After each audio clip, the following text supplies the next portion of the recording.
So, what does crud mean?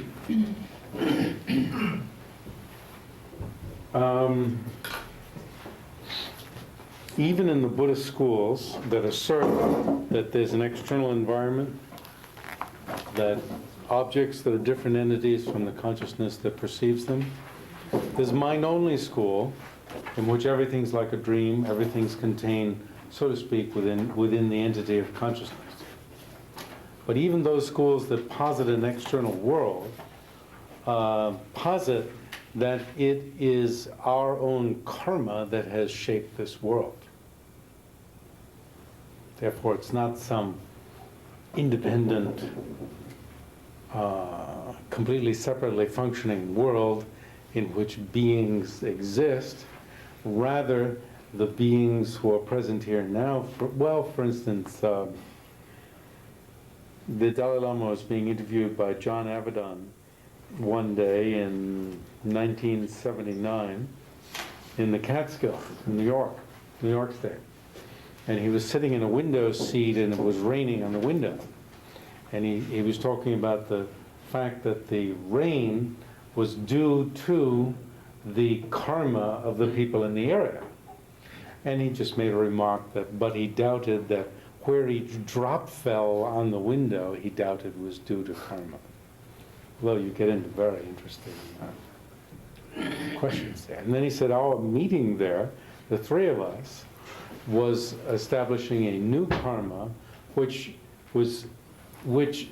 he seemed to be saying is shaping a world system that we will be born in the future. You follow? Our actions now are shaping world systems into which we'll be reborn in the future. So it doesn't have to happen right away. So then what is the causal process? The causal process, action,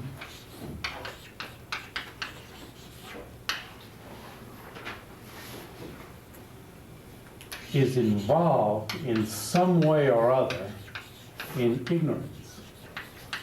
Ignorance being the conception of inherent existence,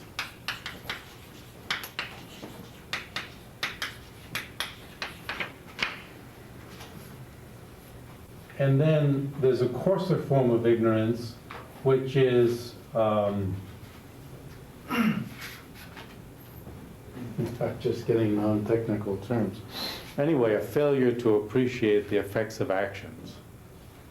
And non-virtuous actions involve this kind of confusion about what the effects of one's own actions will be. So there's a second type of confusion or ignorance, which is a misconception about actions. Let's just put it that way.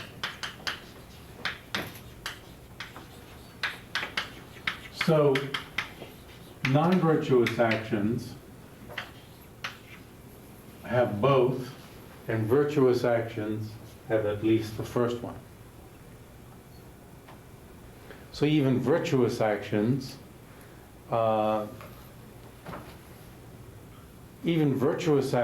say an action of giving, that is going to lead to resources and having resources in the future, an act of charity, an act of developing an attitude of generosity, that will have an effect in the future. What is its effect? Having resources oneself. Even it is involved with ignorance. So that's what crud means. You know, we've been using this word crud. Crud, you see, human body is advantageous over other types of existence. Having a human life comes from a practice of ethics in the past. As Chandrakirti says, he didn't say it in Tibetan, but Nunto Gyuni Sutrim Leshen Me, for a cause of a lifetime of high status, that means as a human or a god, there is nothing other than ethics. There must be an action of ethics. It's interesting. Any human. And then the details of one's lifetime are filled in by other causes. such as charity, lack of charity, being rich, being poor, and so forth. So it said, if you want to know what you were doing in the past, look in your present situation. So if you're handsome, beautiful, this comes from patience. What are they? Resources come from giving. Human lifetime itself from ethics. That doesn't mean you had to engage in ethics over a whole lifetime. It means the karma that leads to this lifetime was planted, so to speak, formed by a single action of ethics. And that action was activated, much like activating something within your mind at dream time, that then opens up the dream, and various other influences shape what happens within the dream. Or let's say you have many diseases and a short lifespan. This comes from having murdered in the past. Okay? Being ugly and so forth comes from adultery. Making other people angry at you. Because, when the other person finds out they're not particularly pleased. The Dalai Lama one day used the example, it was just in a lecture of a scorpion who's born with a body that makes everybody go, ah! So anyway, crud, whether it's good or bad within the scope of cyclic existence, why am I calling it crud? I want to get beyond this vocabulary of crud.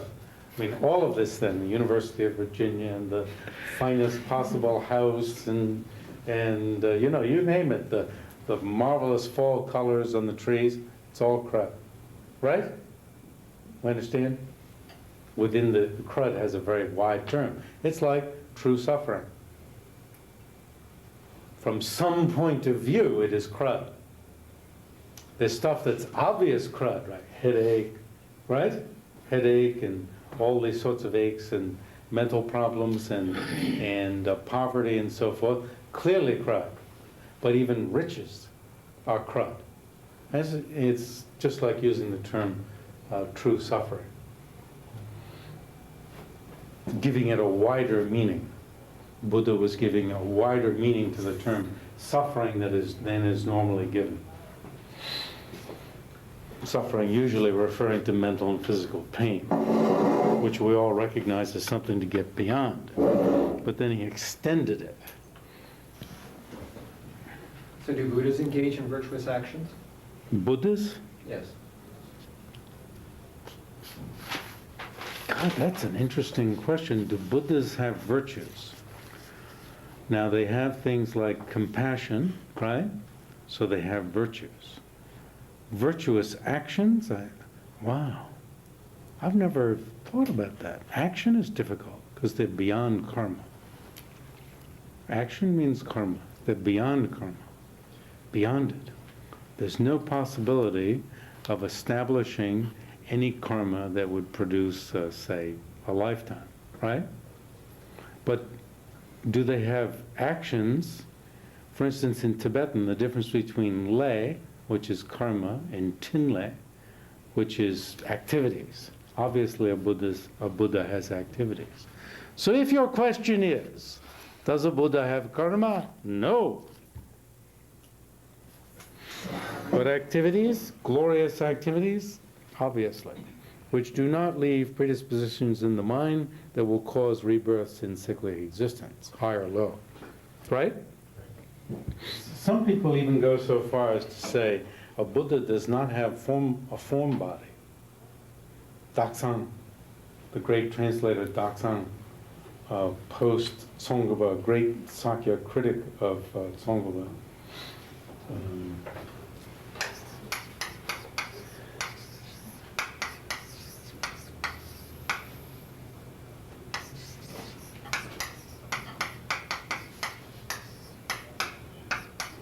Stag-tshang Shes-rab-rin-chen holds that a Buddha does not have form bodies. Why? Because everything's so much on automatic pilot, for instance, that you only see what's appropriate to you. Thus, a Buddha's form bodies are included within your continuum. Very interesting, a very interesting point of view. And Tsongkhapa agrees that what you see displayed is only due to what you need. But that, from Tsongkhapa's point of view, that does not make the Buddha's form body included within your continuum. It's still included within the Buddha's continuum. It appears spontaneously and so forth. But then, Yes. isn't that what we mean when we say emanations Yes. of a Buddha? So it's not actually the Buddha that's acting, it's an emanation of the Buddha. Oh, but the emanations are included within the continuum of a Buddha as far as Tsongkhapa is concerned. But for Tathāgatagarbha Shes-rab-rin-chen, no, they're not. The form bodies of a Buddha are included within the continuum of the trainee. Very stimulating. Yeah, it sounds much more Yogacara based than Madhyamika based. Is that the difference? Well, that's an interesting observation, in that Tathāgatagarbha Shes-rab-rin-chen held that in Prasangika, the consequent school, it would be preferable to say there is no external world. Why? Because it accords more with the practices of Tantra of putting in ideal substitutions.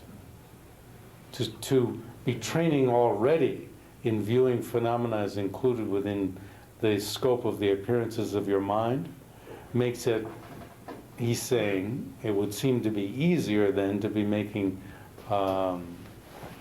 substitutions. However,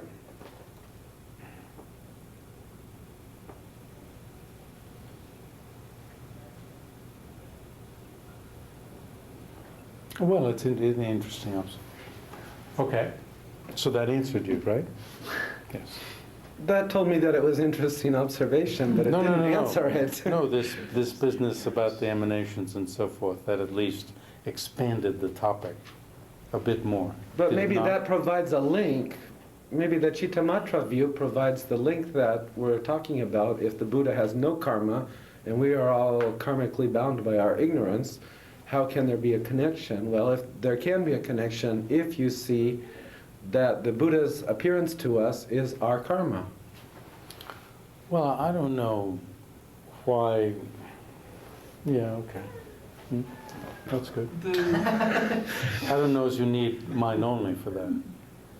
Right? You follow me? Since all the other systems, all the other great vehicle systems say the same thing. Yeah. The thing that's sticky for me here is that we had in the tantras that we've been looking at, this notion of the form body being, when you're doing the practice to generate the form body, being linked to the 32 major and minor marks. Yes. And if the form body is coming from the Buddha side and appears to beings however they need to see it, depending on their discrepancies, then how can these marks be? Well, they don't. There are many different types of form bodies, right? There's the form body that appears as Elvis, right? Because people need Elvis. So the form body appears as Elvis. and appears to many people as Elvis. Could he, right? Do you follow? So, and Elvis did not, at least according to most of us, well, I don't know. Elvis did not have the 32 major minor marks. So really, that is the point, that the 32 major and minor marks are of a supreme emanation body. Or it's either that or of a complete enjoyment body, you know, a special. But I believe it's of a supreme emanation body also. That Shakyamuni Buddha had the 32. I think so. How does that transition ever occur from thinking of yourself in the form of a deity with the 32 major and minor marks to the manifestation of the form body directly from compassion so that it appears to whoever you happen to encounter in however they happen to need to see it. Oh, as opposed to, say, rigidly appearing as say, whoever you are Vajradhara or meditating. Tara Yes. or- Oh, there's somebody who needs help. I mean, not even thinking it, but out would come It's just- this one image, as if you took a slide, and the slide would focus that light. That's,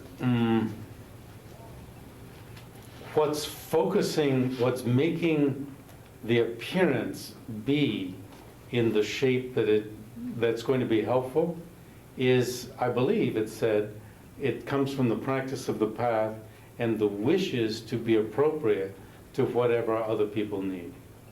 You're building up a faculty that wishes to be appropriate. But I think one thing you're touching on is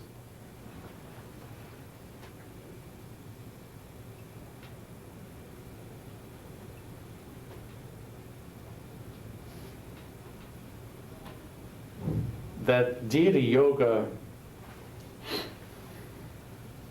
you're suggesting that deity yoga may not capture the essence of what the form bodies of a Buddha are, right? Yeah, or that it seems that It's not really. that's necessary to generate from one point of view. It's not, yes, it's not similar in aspect to the great variety of appearances that will occur. I thought the whole marks, major and minor marks, will come onto the subtle. I mean, it's not going to be grossly manifest and appearing to other people. It could. It could, in one lifetime. In one lifetime? I mean, the whole idea is to take on a Buddha's form in one lifetime. Well, in highest yoga tantra, even the illusory body can appear to other people. Okay. But I don't think that's the center of the concern. When Buddha is achieved, as I said before, in this lifetime you need two bodies. You develop a second illusory body, and that actually becomes your main body. And you don't need the other body stays as it was. For the most part, there are some systems in which the other body gradually shrinks even. There's one in which it dissolves entirely, okay? So it's not that it has no effect. It's not that in all systems it has no effect on the usual body, the old body. But you can re-enter your old body, I'd said, if you need to teach or you want to help people or whatever and want to use that particular body. If you're not using that body, Hmm? what's it doing? Just let it die. Then, last time we got into the topic of the old school, and what does old and new mean?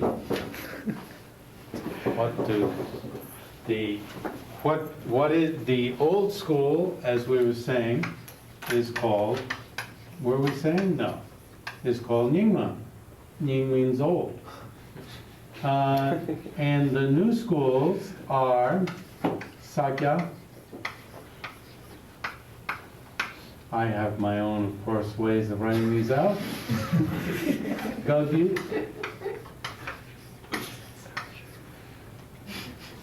And Gelu.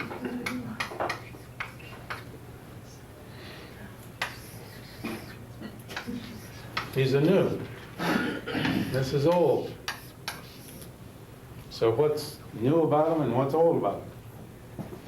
Anybody know? You guys know? What's new about You guys have been around, haven't you? You've been around? The new ones are newer translation Newer translation, right. It's old and new translations. Of what? of Indian sources. Of Indian sources. What Indian sources? I guess Buddhist texts. Buddhist texts. Refine it. Written in Sanskrit. They probably all weren't. But Sorry. you're pretty close, My probably. turn to create a picture. Your turn. Tina? Well, I got skipped. didn't, By Chandrakirti, is that? Yeah, now you Are they see. all by see. Chandrakirti? I have a notion that the new schools emerged with sort of the re-emergence of Buddhism in Tibet. There was a, is that saying too much or it's foggy? Carter? Right? Yeah, you haven't been around, The yes. T word, Time? What? Tantra. Tantra, okay? I mean, it's not just text, it's tantric text. Okay, so as far as the sutra systems go, such as Chandrakirti's Clear Words, his commentary on Nagarjuna's treatise on the middle, the old translation is what's used. They didn't say, well, we need a new one of this. They used the old one. Now within Tantra, got any more refinements? Hun? You're new to the Tibetan field, but we won't excuse you. Well, in terms of classifications, they picked on the 4 tantras. Okay, now you're saying all 4 tantras, translations of all 4 tantras. I would say specifically the highest yoga tantra. Wow, he's getting so he can guess it right. That's just highest yoga tantra, within highest yoga tantra. So the difference that comes only within highest yoga tantra, not within sutra, not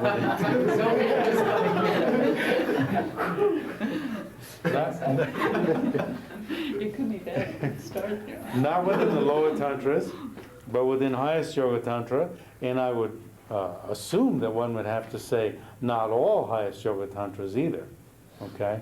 And it's only within highest yoga tantra that the difference between the old school and the new schools are made.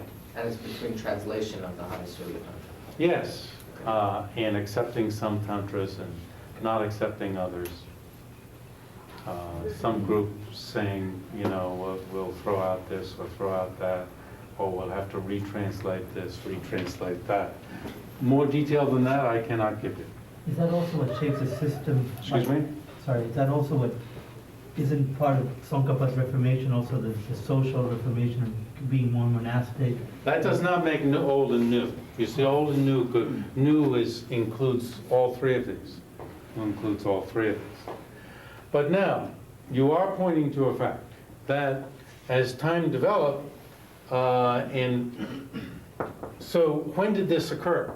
Ah, I want to say it started in the 11th century. 11th century. Who? Rin-chen Sangha. Rin-chen Sangha. 11th century.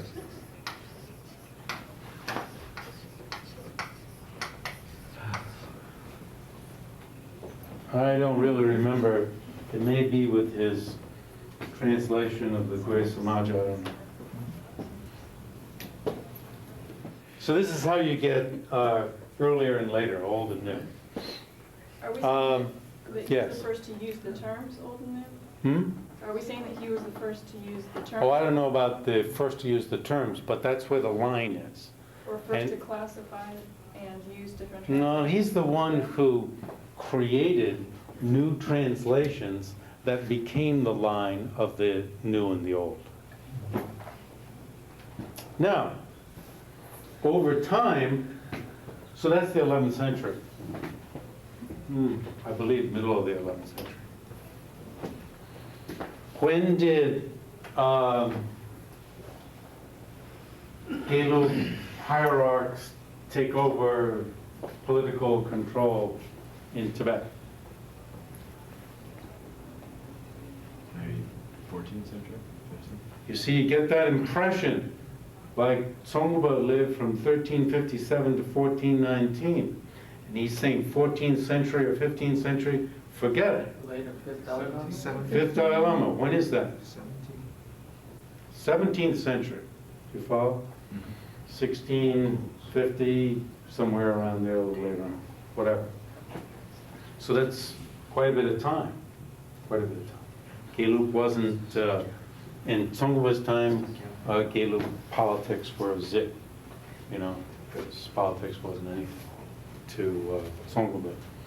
And the ascendancy to political control, obviously there has to be some gradual development of it. And those of you who know me well know I'm not too much into history.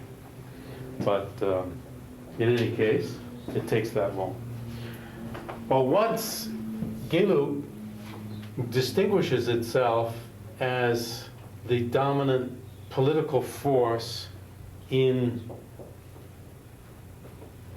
they didn't have a centralized bureaucracy like the Chinese with people in every district, and like even, the communists with also went on the Confucian thing, I think, the way I look at it anyway, Confucian thing went on to the communist thing.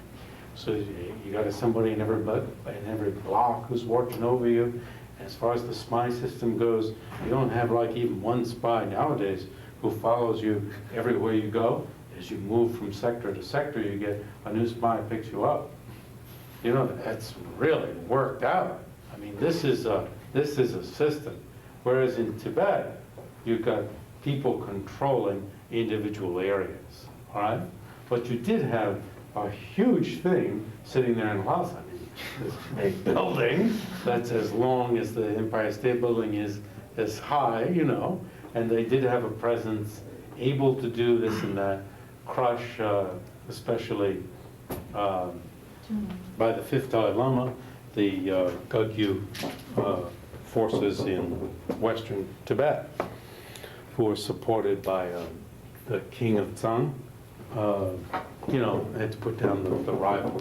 And the Gagyu forces had come in and done some havoc on Gelug monasteries, and the fifth Dalai Lama, some people say, had to put down the Gagyus just to show. But I think it's just certainly he had to knock out the king of Tsang, because he was unifying the country to a certain degree. All right? But anyway, what I want to say is, once you get an ascendancy of Gelug, then you get some sort of, you can pick it up sometimes, can't you? A coalition of these three groups. That even though the bottom three are new schools, the sense of identification is not always carried over. It's not the dominant identification that's being carried over. One of my friends explained that within Sakya, there are mainly two sides of it, that some tend toward the new and some tend toward the old. And certainly we know that within Gagyu, there's a lot of tendency to identify with Nyingma. Why? Well, probably because the fifth Dalai Lama beat the shit out of it. But isn't each school, though, look at themselves as grouping the other three in one, and then, they're all distinguishing themselves from the other three. So Well, there's no question about that, yes. But in terms of old and new, there's nobody challenges this. But what I'm pointing out is it doesn't mean that then there's a predominant identification within these three. They may make a predominant identification as being more like Nyingma than they are like Gelug. And then wasn't the fifth Dalai Lama also identified a lot with the Nyingma tradition? As we were saying last time, practicing both, but his government was, I don't know when the rules of the Ganden Potran government were set up, but it was to serve the Yellow Church.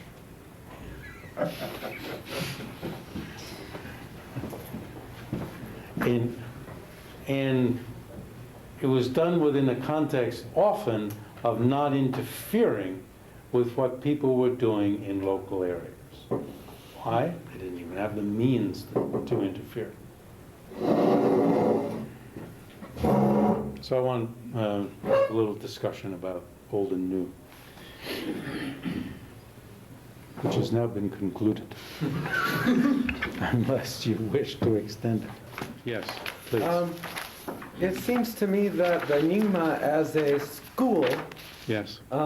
is not consolidated until much later than any of these so-called new schools, and that it's actually people like Longchenpa and Jigme Lingpa who are consolidating the Nyingma into a school maybe just for the sake of it not dissipating into nothingness, in light of the financial and organized status of school traditions. Yeah, it's a very good point. Certainly from the beginning, called themselves the old school, right?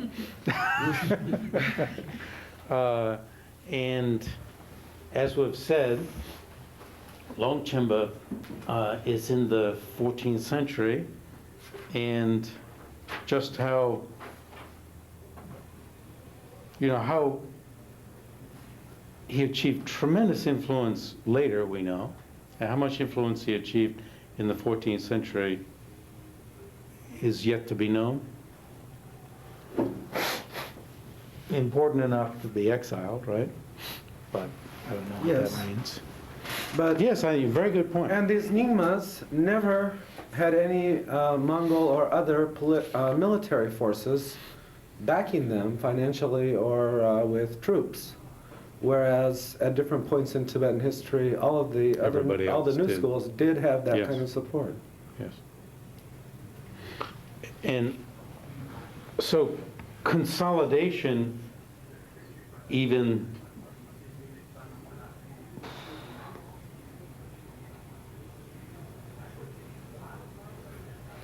how many Nyingma monasteries would even look to Longchenpa as like, oh, he's the one. Nyingma groups, I should say, yet to be worked out. Whereas in Gelug, everybody's looking to Tsongkhapa. Although, within them, who do they have as their main figure? It'll be often the local figure. And they'll fight more with fellow Gelugpas than they would fight with any Nyingma. Like in Jayan Sheba's Labrang, you have Nyingma group, you have even Jonangwa group was 5th Dalai Lama tried to wipe out Jonangwa. And that's Jamyang Sheba's time. He allowed Jonangwa right in his own town. And the people that his followers are really,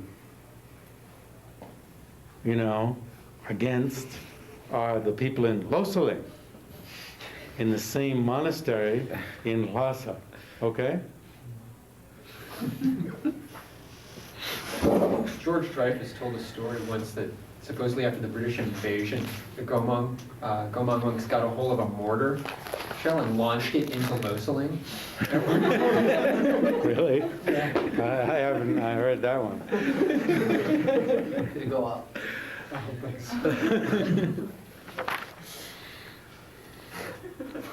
So it's hard to maintain a balanced view on all of this because the mind is incapable of keeping this variety of response, so you end up either as everybody's sweet with each other, everybody hates each other, they're throwing mortars at each other, and in order to keep it all in mind, it's as if you'd have to become a Buddha, really, to have a balanced viewpoint. Let's get back to Longchenpa. Do you have sentences or issues that you'd like to raise about this? Parts that were particularly difficult to read? Don't tell me the whole thing. I have a question. Yes. Something we already went over, but I didn't understand very well. 125, talking about in terms of under the section on the brief indication, and we divided it into basis, path, and effect. Yeah, which should be or fruit in italics. What are we talking about when we talk about the basis? I don't quite understand that word. Well, sometimes in Gelug, it's the Buddha nature, the emptiness of the mind in the continuum of a being who has obstructions yet to be purified. It is that which is going to be purified of stains, of defilements. And the paths are the agents of purification. And the fruit is the result of that purification. That's for Gelug. Yeah, and it pretty much carries right over here. If you look at it, a basis, I mean, even if he says fabricated by the mind, it's the ultimate truth. When you get down to it, for instance, in Gelug, it's the emptiness of the mind in the continuum of somebody who still has obstructions yet to be removed. Emptiness, that's the ultimate truth. And in Gelug, I'm sorry, in Nyingma, just above here at the beginning of this section, they're similar in ascertaining the essence of clear light, the basis, the clear light. So you not only get emptiness, but the mind of clear light that, so to speak, realizes emptiness or is together with emptiness. Okay, but is that the same? I see that that is the base for the Nyingma, but is that, would the Gelug say the same thing, or would they say that it's just the emptiness and not the mind that is empty? It seems like the Nyingma is the two together, and Yes. from what you just said, it sounds Yes. like the Gelug it's not. Correct. I was also thinking that when we were going over it in class, we were talking about the phrase fabricated by the mind, and we were stressing the fabricated part, that, Yes. but, Because at this point, he's trying to put it down, put but the sutra at the same system. time, you could look at it as he's putting down the mind, because I think he asserts that the mind doesn't continue into enlightenment, that mind is different from primordial, from wisdom, and that only ordinary beings have mind. So Oh, he would have to say Mhm. that anything related with mind would be inferior. would be what? Inferior. Yeah, it depends on what level of mind you're talking about. If you mean basic mind or primordial mind, that's what's going to go on to Buddhahood. Yeah, fabricated by the mind. But no one here said that fabricated by the mind, no one used the word mind here. That mind to indicate the basis. When I identified the basis, I didn't say it was the mind that fabricates the basis. Right. But if he's saying that the problem with the definition vehicle is that they have a basis which is fabricated by the mind, Yes. the problem could be with not just that it's fabricated, but that you're dealing in terms of a mind. You're dealing in terms of conceptual mind. Is that? No, I'm trying to get it away from the talk of. Well, I think in your case, that's what he says, determinative, inferential, valid cognition, known by.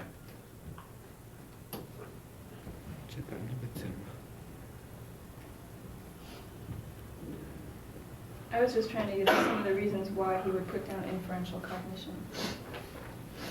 And I'm saying perhaps that it would be because inferential cognition involves mind. Clear light. Whereas for Tsongkhapa, inferential cognition is not something to put down. Yes. In Tsongkhapa's system, eventually, one has to manifest the fundamental innate mind of clear light, which is not on the level of inferential mind, which is much more subtle than inferential mind. Therefore, he also has a preference for the fundamental innate mind of clear light over the inferential mind. But he doesn't put down the inferential mind because he sees it as a means of leading to being able to manifest the fundamental innate mind of clear light. And he certainly wouldn't relegate it only to the definition bureau, right? Yes, correct. Whereas. Whereas Longchenpa really seems to be putting down inferential cognition, conceptual cognition, just in general, and does not seem to view inference as a means for getting at the most subtle level of mind. Yeah. So, I'm agreeing. Yes. Saying that Tsongkhapa does have a preference to the fundamental made mind of clear light. This isn't really talked about in the path of Kriya that we were looking at. Correct. was it? I mean, it was Action seemed like Tantra, not in action Tantra. you would keep on alternating between the analytical mind. Oh, go yes, back but and he reason. has a preference for the direct perception of the truth that is gained at the path of seeing, and of the total lack of inference or conceptual cognition at the level of Buddhahood. Buddhahood is totally non-conceptual. Yes. With respect to grounds, he mentions that one of these 15 distinctions. Grounds that in Matcha there are 3 grounds. Yes. First of all, What grounds, page? Page 128. Yes. So maybe I have 2 questions. The first question is the difference between ground and basis then? So ground here,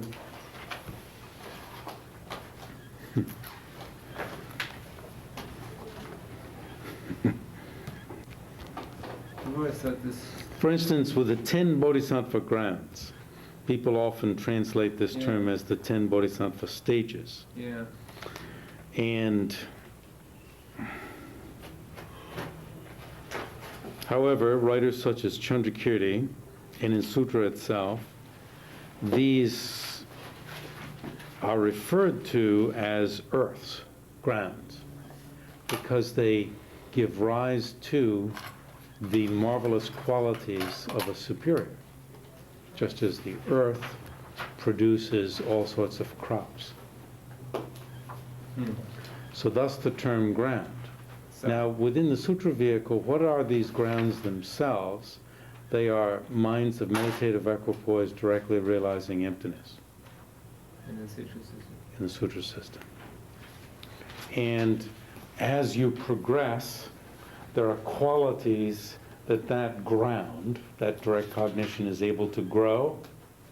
Greater qualities are associated with this same direct perception of emptiness. Same ground. Yes. Different levels of the same ground. In a sense, but they're called different grounds, 10 grounds.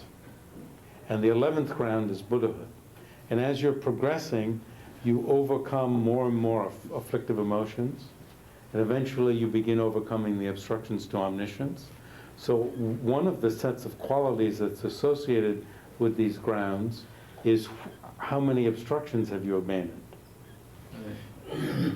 And so the 11th ground is Buddhahood, because you've abandoned all obstructions.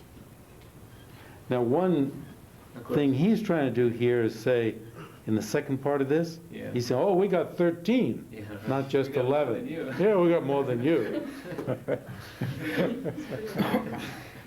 Which, of course, we've seen plenty of this type of activity in Gelug, right? The pejorative read is not just being done in one group. But, and then there's a perhaps even superior way of doing it with the 3, which I don't know. I mean, the ground of undifferentiated nature, the spontaneously established suchness, is that the ordinary, in the ordinary state, perhaps? I mean, that everyone has. Yeah. And then the ground of the wisdom of equal purity, the excellent clear light of the 2 stages. 2 stages should be stage of generation, stage of completion in highest yoga tantra.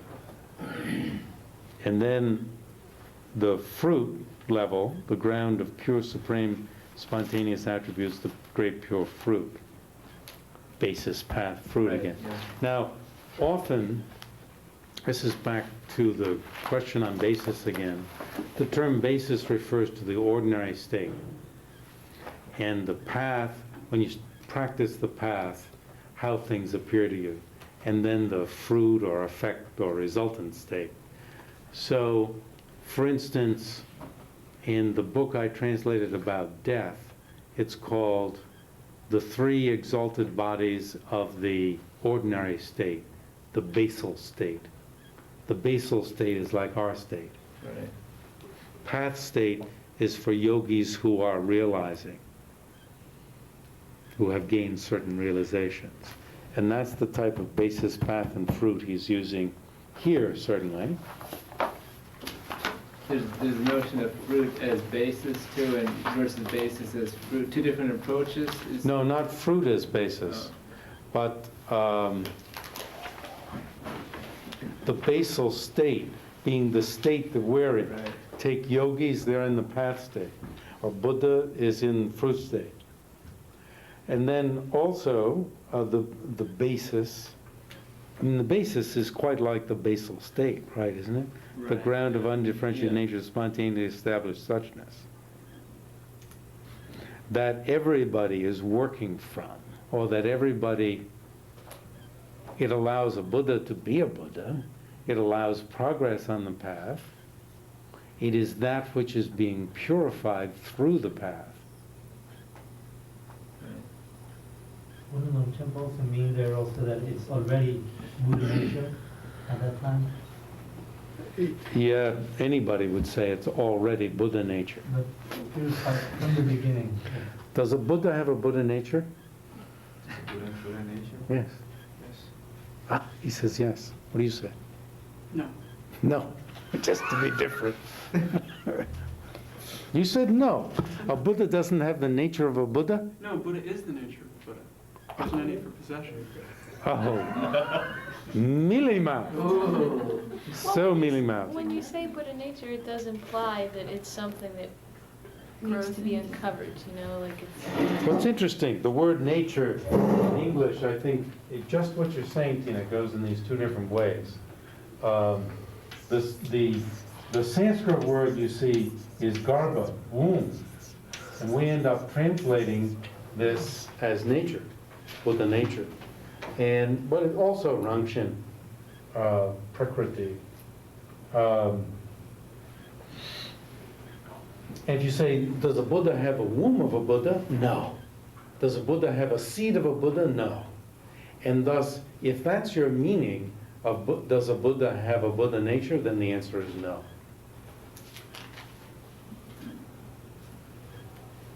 Because what is a Buddha nature? Within Gelug, often, it's the emptiness of the mind in the continuum of somebody who has obstructions yet to be removed.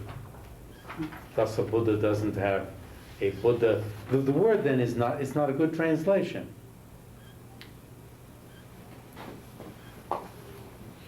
But certainly a Buddha has to have the nature of a Buddha, right? So you're both right. I will declare that from my, I should actually be sitting on this desk. Yes? I want to ask you, what's the role of conceptual for Longchenpa? Since it seems that... You tell me. Since it seems, yes, thank you. Since it seems that, that for Tsongkhapa, using inferential cognition and using conceptualities can help you to get to go beyond that. But it seems that from Longchenpa's view, that doesn't help you, so what's the point of using them? Yeah, he puts it down so much that you wouldn't think he'd write so much. Yeah, and so there may be a discrepancy.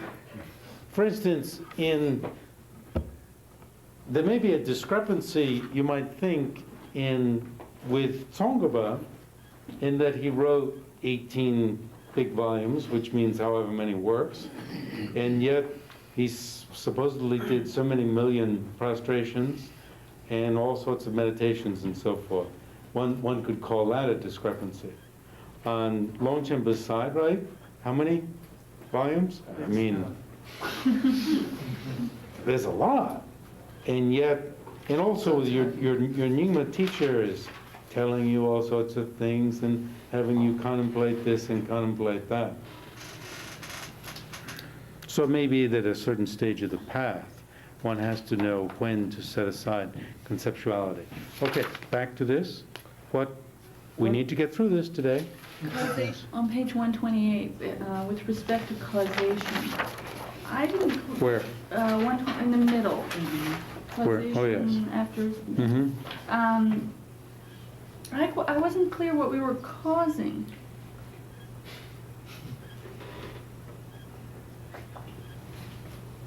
Is it the wrong question to be asking about this word? Well, it says causation.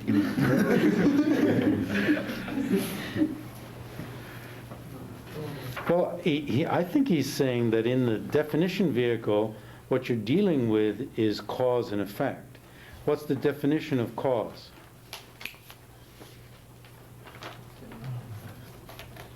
Tibetanists? Something that has an effect.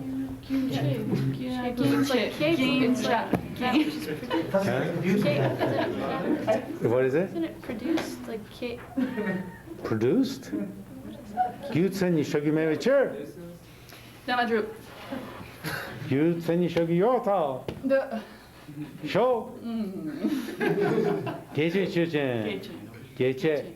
Producer. That which produces. So you see, with respect to causation, the definition vehicle asserted that the ultimate is cognized from doing something. You first do something, then you realize it.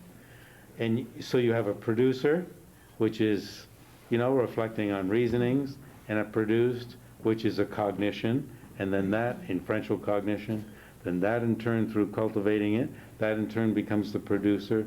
Then you have, well, he doesn't want to talk about direct perception in the definition vehicle, but in any case, that's the framework you're working in. In mantra, I think what he's saying is, forget about causation.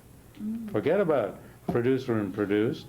All one does is you forcefully identify the self-abiding pristine wisdom. You forcefully identify.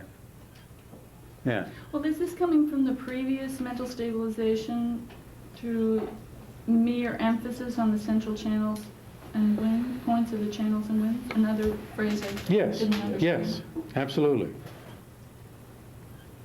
Like you concentrate at the heart, at the central point of the heart. I'm trying not to use foreign language terms. Heart wheel, and force, so to speak, the manifestation of a deeper level of mind. So, you could object and say, well, that's a cause, you're reflecting here, and the effect is to do that. But when you think of it as something that's producing a deeper level of mind, you're wrong. What you're doing is opening up the possibility of the manifestation of a deeper mind that's already there. So he doesn't want to use the vocabulary of cause and effect, producer and produced. And that can only happen in highest Yoga Tantra? That's only in highest Yoga Tantra. Now he himself says that there are, Alex, that there are four tantras. He himself says that there are four. And he doesn't explain how he can justify only using highest Yoga Tantra as his means to differentiate Sutra and Tantra. But we can infer. We can infer, okay. We have to use inference. We have to use inference. It's slightly hidden phenomena. Conceptual inference, yes. Okay. Next, any more? Just pointing out one thing that you were mentioning about this. It's interesting to me that he uses the adverb forcefully. It seems like the contrast is between causation and identification. And to say that it's a forced identification, which must be Zen Tapsu, really tends to contradict a lot of the later Dzogchen view type rhetoric too, where it's naturally arising, uncaused. I bet you have both in the same book, however. Yeah. Even later. impression of this, My Yes. impression of what's What? going on here is that by forcefully, it seems to me he's saying that you get this taste for how things really are at the ultimate level, and Mhm. you start dealing in that. And whereas in the definition vehicle, you're trapped into Yes, that's good. conventional reality where Mhm. this is not the way things really are. And Like the- That's why you have to deal with adopting and discarding, and you haven't really broken through to this true Mhm. way things are. And Like- so that's why you have to forcefully break out of that and start dealing in the ultimate realm. So like the initial Satori in many, that's talked about in many Zen texts. Can I ask one more question about grounds? Although, if you directly realized emptiness, I would, in the sutra system, I would think that would be sufficient to break all sorts of things. Yes? Do the practice of the perfections cause the ground? Cause the grounds? Are the grounds the effect of the practice of the perfections?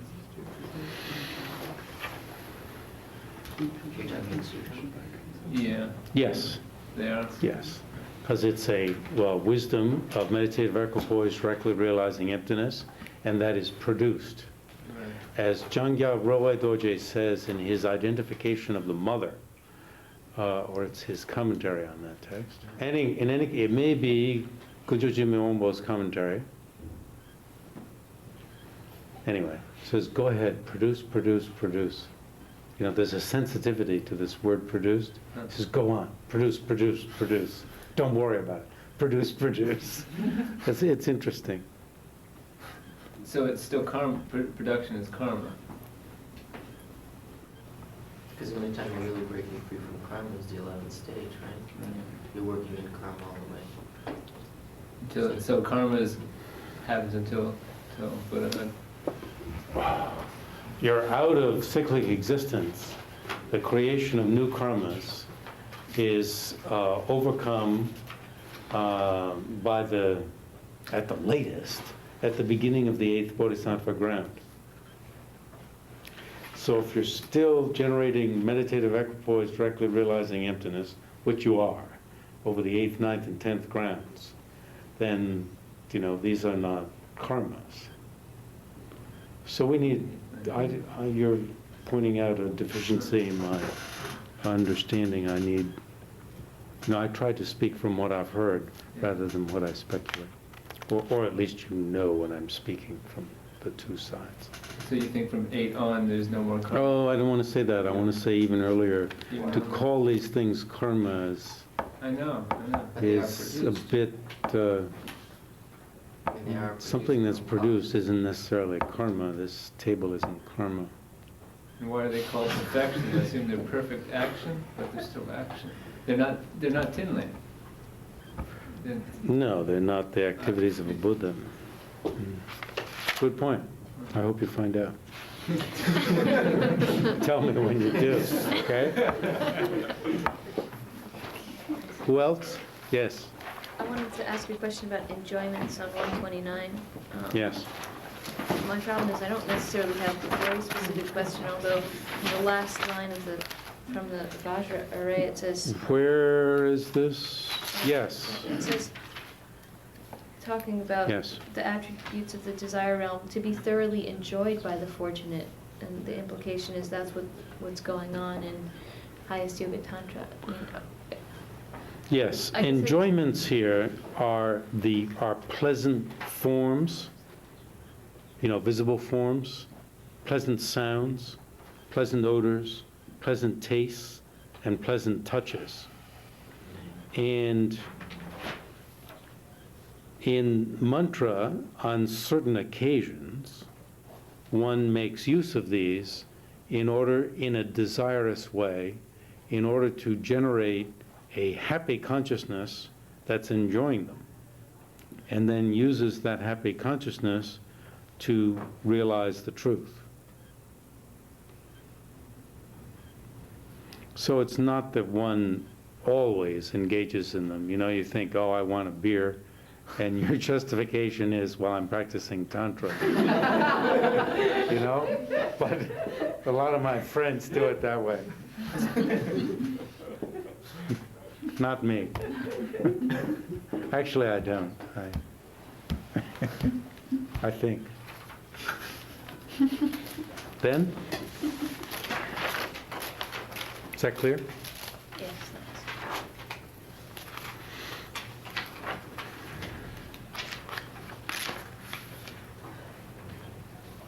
So, on the bottom of page 132, he speaks of assigning mantra as the effect due to its taking a similitude of the effect as the path.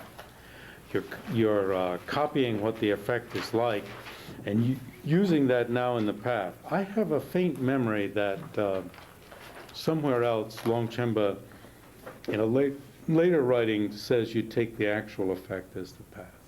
He does not want to do this similitude thing somewhere else. I think that relates back to when somebody was asking if the fruit for Longchenpa is present in the base. And I think that It's got to be. relates to that. It's got to. And that's- But also how it is, and then how you posit the practice of the path and the need to practice. When he says having, this is the last line of 132, having the three bodies, wisdom and land? Advice. Oh, Is it the mandala? Is it the resonance?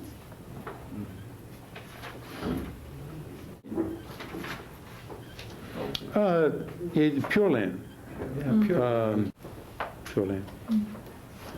Okay, so for next time, let's confine this to half. And actually, I didn't work out. Yesterday I read all of it, and I found it, I must say, the section on the 4 Tantra sets, chapter 13, beginning on page 172 and going to 198. No, sorry, 196. I found it to be very interesting, and it's only 23 pages, but it's a lot.